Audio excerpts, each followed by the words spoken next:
Hello friends, welcome in the new tutorial. Till now we have created this form. So for the attractive purpose, if you want to change this background of this button, you also can change the background color of this button. For the attractive purpose, I am changing this all the color button color from here, and I have applied this orange color to all the buttons. So in this tutorial, what we are going to do, we are going to provide some coding to all this 4 button, and we are going to create one additional button over here. So let us first create one button over here. So what you have to do, you have to, under the insert tab, you have to select this active X control command button, and you have to draw this thing. So finally one button will be created. So under the insert, there is 2 types of control. One is form control and the second one is active X control. What are the differences? That form control will give you the controls to the form. If you created any forms over here, you have to choose this option. But right now why we are selecting? Because by clicking this thing, some forms will be opened up from the Visual Basic, and which is the common form. That's why we are taking it as an active X control. So under the design mode only you have to select this thing. Otherwise, if you will not under the design mode, automatically it will be as a click button. So let us go to this design mode. By selecting this, you have to go to this command button object and edit. So let us give enter name and email ID as caption to this button.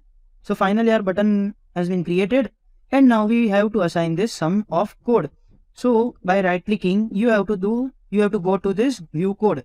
So one pop-up box will be created, and this is created under this sheet 1 summary.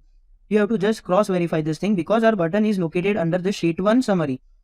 So now automatically Excel will captured as a private sub command button 1 underscore click. That means that whenever we are going to click on this name command button, that the by default name is given to that button is command button 1. So whenever we are going to use the click, what we want that our form will be shown up.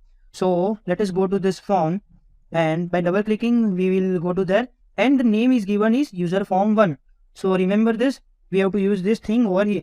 So we have to write down user form 1 dot show. Dot show will open up this form on the Excel sheet, right? So let us control save this thing, or you can use this thing to save this macro. And now let us close this Visual Basic editor, remove this design mode and click on this. So finally our forms is displayed, right? So again let us open up Visual Basic. There are some more minor modification is required. That email ID must be center aligned, and all the 4 buttons is required to be moved leftward. So proper visualization. Now control save.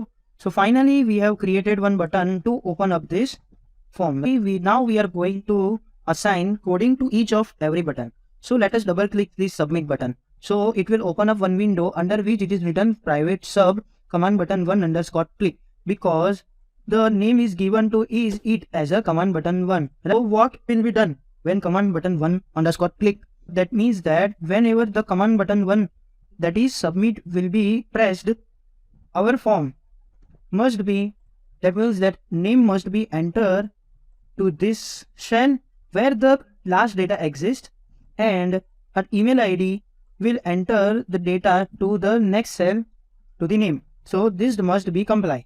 So how we will do? You have to write down. So first of all, or under this same workbook, the sheet must be activated. So what we will do?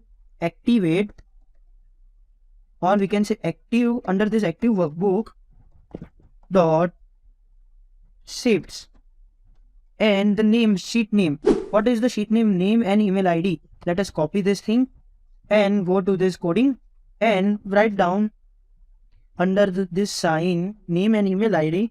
This must be at first activated, right? So let us activate this thing. So command button 1 will first of all activate this thing. After that, we have to select one cell from where our data is getting started.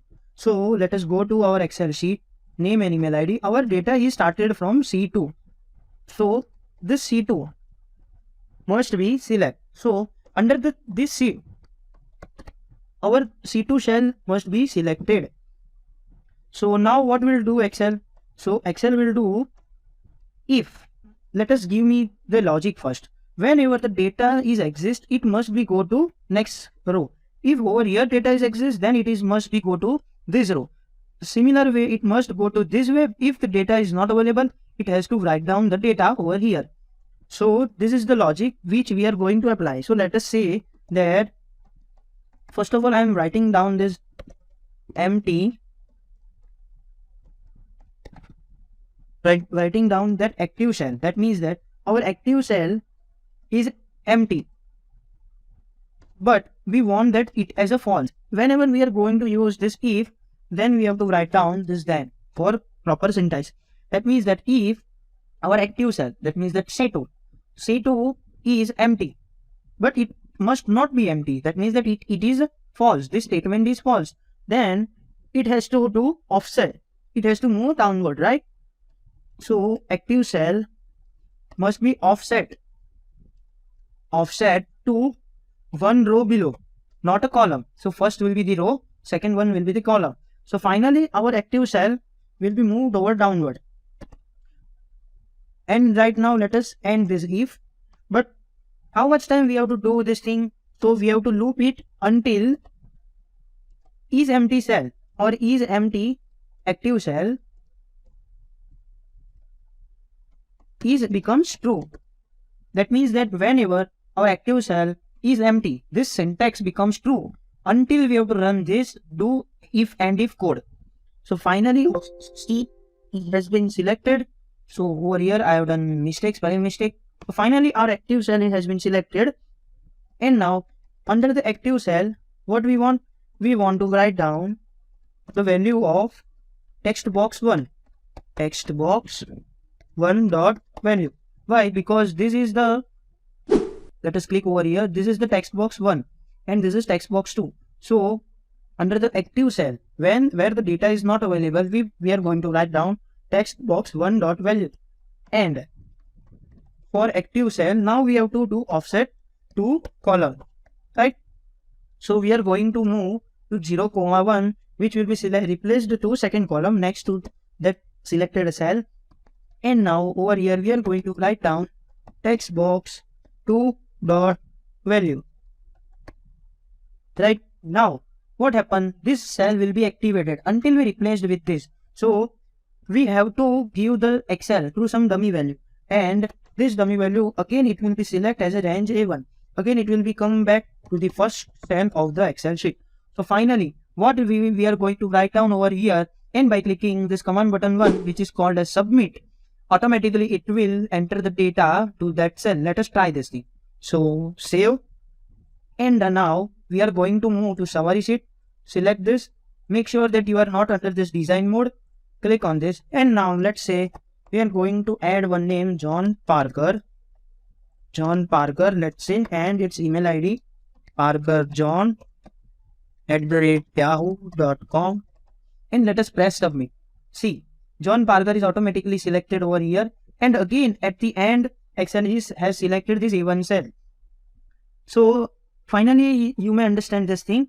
Now if we want to again add a new value, let's say John Parker 2 over here, and again if we press submit, see it is moving towards the new cell which is empty under the C column and adding the data. So by this way we are going to add the data from the summary sheet only. But what to do if we want to change this name? So in the next tutorial we will develop the code for this clear, close and go to main page. So from this 3 buttons only, by using these 3 buttons you can clear out this form, you can go to main page, that is summary sheet, and you can close this form. So this will be our sequence of the button. Now right now we have add this data. Hope you understand this coding. Let us quickly revise this thing. So under user form 1 we have clicked this submit button. First of all user has to, or Excel has to move the cell to this active workbook under this sheets, and email, the name of the sheets is name and email ID. It must be activated, and at first the C2 must be selected.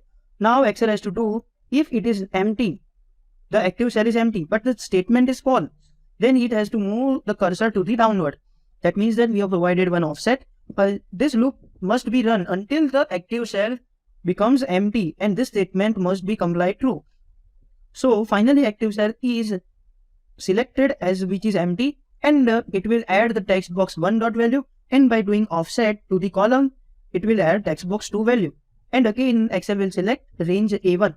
So this way we can create this code to this submit button. So now in the next tutorial, we will go to this other options. I am providing this code in the resources. Just find out. If you have any query, ask me under the question answer session. See you then.